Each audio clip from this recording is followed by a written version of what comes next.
You've lost your mind, Eliza. The board will never accept this proposal. My brother's voice echoed through my penthouse office as he slammed my business plan onto the polished mahogany desk, sending my fountain pen rolling to the floor. His perfectly tailored suit couldn't hide the tension in his shoulders. I am Eliza Maxwell, 38 years old, and Chief Strategy Officer of Maxwell Pharmaceuticals, a company my grandfather built from nothing and my father nearly destroyed through his reckless expansions. A company that, according to my brother James, I had no right to lead despite my Harvard MBA and decade of experience turning failing businesses around. The proposal is sound, James, I replied, keeping my voice steady despite the familiar flare of frustration. Redirecting our research toward rare disease treatments isn't just ethically sound, the projections show it's financially viable. James scoffed, running a hand through his meticulously styled hair. Viable? It's commercial suicide. We're a mass-market pharmaceutical company, not a charity. I stood up, smoothing my skirt. That mentality is exactly why we're losing market share to more innovative competitors. Father's approach isn't working anymore. Father's approach built this company into what it is today, came a stern voice from the doorway. We both turned to see our father, William Maxwell, leaning on his cane, his presence still commanding despite his declining health. At 72, he remained chairman of the board, refusing to fully relinquish control even after his stroke last year. Dad, James straightened immediately. I was just explaining to Eliza why her new strategy won't work. I heard, my father said, his disapproving gaze fixed on me. The board meeting tomorrow will determine the company's direction, Eliza. I suggest you reconsider your position before then. My assistant knocked and entered cautiously. Ms. Maxwell, Dr. Rivera is here to see you. She says it's urgent. Perfect timing. Send her in, please. Dr. Sophia Rivera entered, carrying a leather portfolio. As our lead research scientist, she rarely left the labs, making her presence here significant. Mr. Maxwell, she nodded respectfully to my father, then to my brother. I apologize for interrupting, but this couldn't wait. My father's eyes narrowed. What is this about, Dr. Rivera?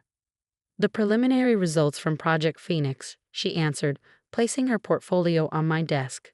The atmosphere in the room shifted immediately. Project Phoenix was our secretive research initiative, one I had championed against my father's wishes, allocating resources from various departments to fund it without formal board approval. Those results weren't scheduled for review until next month, James said, a note of suspicion in his voice. We had a breakthrough, Dr. Rivera replied, opening the portfolio. The targeted therapy showed 87% efficacy in the trial group, far beyond our projections. My father moved closer. What targeted therapy? I wasn't aware of any trials in progress. This was the moment I'd been preparing for over the past 18 months. Project Phoenix is a gene therapy treatment for Halloway syndrome, I explained. The rare neurological disorder that killed Mom. The color drained from my father's face. You developed this without board approval. I redirected funds from the marketing budget and used my own money, I replied, holding his gaze. The research was too important to be rejected without proof of concept. This is exactly what I'm talking about, James interjected. Reckless decisions that undermine our core business model. Dr. Rivera cleared her throat. There's more. The treatment approach we developed appears applicable to at least 6 other rare neurological conditions, potentially reaching a combined patient population of over 200,000 globally. I allowed myself a small smile. And we've already secured provisional patents on the delivery mechanism. My father sank into the nearest chair, suddenly looking every bit his age. You knew the board would never approve initial research into rare diseases. The ROI isn't immediate enough for them. I knew you wouldn't approve it, I corrected gently. The board follows your lead. They always have. My father's eyes met mine, and for the first time in years, I saw something there beyond disappointment, perhaps a glimmer of respect. There's something else you should know before tomorrow's meeting, I continued, nodding to Dr. Rivera. She produced another document from her portfolio. 3 pharmaceutical giants have already expressed interest in licensing our delivery technology. Conservative estimates put the potential licensing revenue at $300 million annually within 5 years. James snatched the document, scanning it with disbelief. This can't be right. I had preliminary discussions with all 3 companies, I said. They're prepared to fund phase II trials in exchange for partial licensing rights. My father was silent for a long moment, studying me with new eyes. You gambled your career on this, Eliza. If it had failed. It didn't fail, I said simply. And even if it had, I would have accepted the consequences. Some things are worth the risk. Like pursuing a treatment for the disease that took your mother, he said softly. Like transforming our company from just another profit-driven pharmaceutical into a leader in treating diseases others have ignored, I corrected. Yes, Mom's condition was my motivation, but the business case stands on its own. James tossed the projections back onto my desk. The board won't see it that way. They want predictable returns, not medical breakthroughs. My assistant appeared at the doorway again. I'm sorry to interrupt, Ms. Maxwell, but Ms. Chen from Horizon Ventures is on line 1. She says it's regarding their investment offer. I nodded, suppressing a smile at the perfect timing. Tell her I'll call back in 10 minutes. My father's eyebrows rose. Horizon Ventures, the Singapore venture capital firm. They're prepared to invest $200 million for a minority stake in a new subsidiary focused exclusively on rare disease treatments, I explained. The term sheet arrived this morning. James paled visibly. You've been planning this for months. 18 months, actually, I confirmed. Ever since the board rejected my proposal to increase our research budget. My father leaned forward, his businessman's instincts overriding his initial shock. A subsidiary would protect the parent company from financial risk while allowing the research to continue. Precisely, I said. Maxwell Pharmaceuticals maintains controlling interests and first rights to all developed technologies, while Horizon provides the capital we need to scale our research program. And if the board rejects this too? James challenged. I met his gaze steadily. Then I'll resign and take Project Phoenix with me. The key patents are structured in a way that gives me certain options. For the first time in my career, I saw my father smile with genuine approval. You wouldn't really leave the company your grandfather built, would you? I would, I said without hesitation. Because staying true to what Maxwell Pharmaceuticals should be is more important than preserving what it has become. Dr. Rivera quietly excused herself, leaving the three of us in a moment of tense silence. My father rose slowly from his chair. Prepare your presentation for tomorrow, Eliza. Make it compelling. What are you saying, Dad? James demanded. You can't seriously be considering this.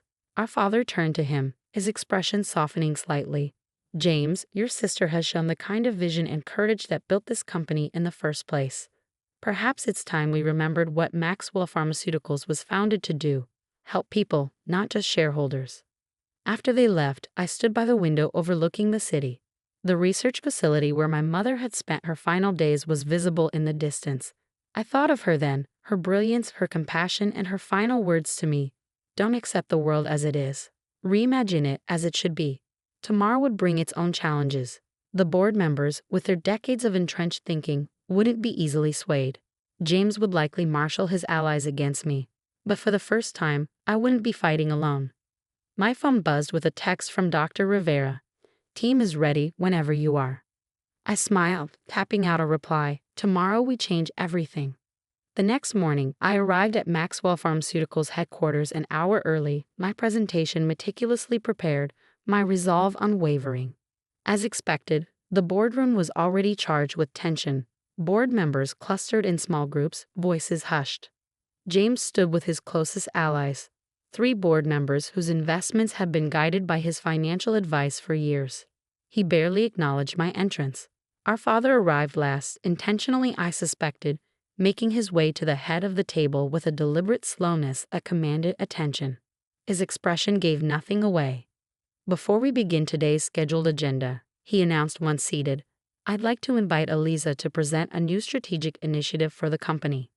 Several board members exchanged surprised glances. This wasn't on the agenda they'd received. I rose, distributing folders to each person around the table. Thank you, Father. Ladies and gentlemen, what I'm about to present represents not merely a new business opportunity, but a fundamental evolution in how Maxwell Pharmaceuticals approaches its mission. For the next 30 minutes, I walk them through everything.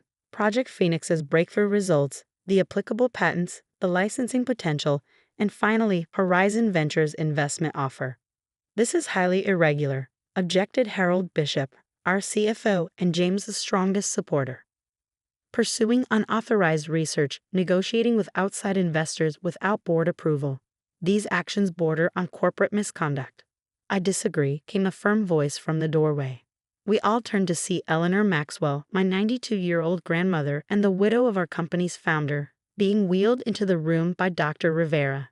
Despite her age, her mind remained razor-sharp. "Grandmother," James said, clearly startled, "we weren't expecting you today." "Clearly," she replied dryly, "yet here I am." She gestured for Dr. Rivera to wheel her to the table. "I've reviewed Eliza's proposal in detail. It's exactly the kind of innovative thinking this company was built on." "With all due respect, Mrs. Maxwell," said Bishop, "the pharmaceutical landscape has changed significantly since your husband's day." "Has it?" she questioned, her voice gaining strength.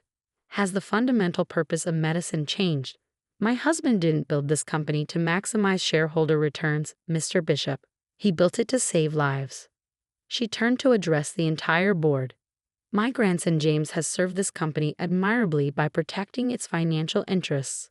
My granddaughter Eliza now offers us the chance to reclaim its soul while securing its future. Both perspectives have value." My father cleared his throat. "Mother is right. This isn't about choosing between profit and purpose. It's about intelligently balancing both."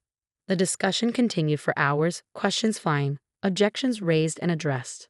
James, to his credit, asked pointed but fair questions about the financial projections and risk mitigation strategies. When the final vote came, the subsidiary initiative passed 8-5, with my father casting the deciding vote in my favor. As the boardroom emptied, James approached me, his expression unreadable. "You outmaneuvered me," he said quietly.